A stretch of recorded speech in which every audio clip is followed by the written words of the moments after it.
O livro de Urantia, documento 23, 1. A natureza e origem dos mensageiros solitários. Imediatamente após a criação dos 7 espíritos dos circuitos de Avona, o Espírito Infinito trouxe à existência o vasto corpo dos mensageiros solitários. Não há nenhuma parte da criação universal que seja pré-existente aos mensageiros solitários, exceto o paraíso e os circuitos de Avona.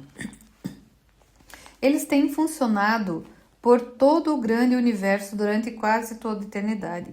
São fundamentais à técnica divina do Espírito Infinito para a sua autorrevelação, às criações imensas do tempo e do espaço e para o seu contato pessoal com as mesmas. Embora esses mensageiros existam desde os tempos remotos da eternidade, todos eles são cônscios de um começo da sua individualidade, são conscientes do tempo e são as primeiras criações do Espírito Infinito a possuírem essa consciência do tempo. São as criaturas primogênitas do Espírito Infinito, as primeiras a haverem sido personalizadas no tempo e espiritualizadas no espaço. Esses espíritos solitários surgiram no alvorecer dos tempos, como seres espirituais plenamente desenvolvidos e perfeitamente dotados. São todos iguais, e assim não há classes nem divisões baseadas em variantes pessoais.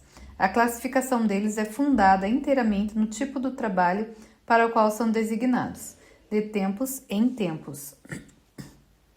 Os mortais começam como seres quase completamente materiais nos mundos do espaço e ascendem interiormente na direção dos grandes centros, ao passo que esses espíritos solitários começam a partir do centro de todas as coisas e aspiram a ser designados para as criações longínquas, os mundos individuais dos universos locais mais externos e até mesmo mais além.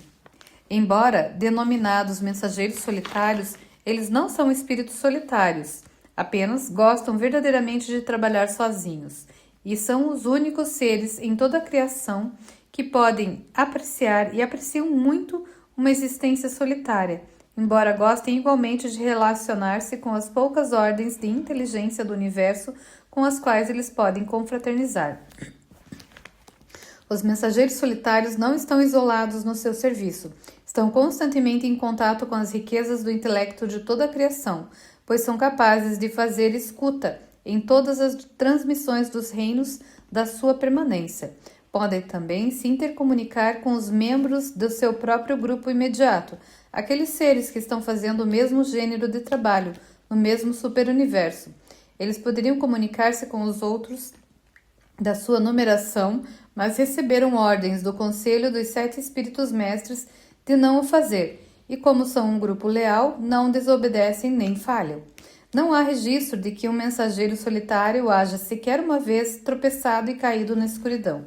Os mensageiros solitários, como os diretores do poder do universo, estão entre os poucos tipos de seres que operam em todos os reinos e que estão isentos de apreensão e de detenção pelos tribunais do espaço e do tempo. Eles não poderiam ser chamados para comparecer diante de ninguém, a não ser dos 7 espíritos mestres, mas em todos os anais do universo mestre não consta que esse conselho do paraíso jamais tenha sido convocado para julgar sequer um caso de um mensageiro solitário. Esses mensageiros de missões solitárias são um grupo de seres criados derivados da terceira fonte e centro, e cada um deles é confiável, autônomo, versátil, profundamente espiritual e amplamente compassivo. Eles atuam com a autoridade do Espírito Infinito, residente na ilha central do paraíso e das suas personalizações nas esferas sede dos universos locais.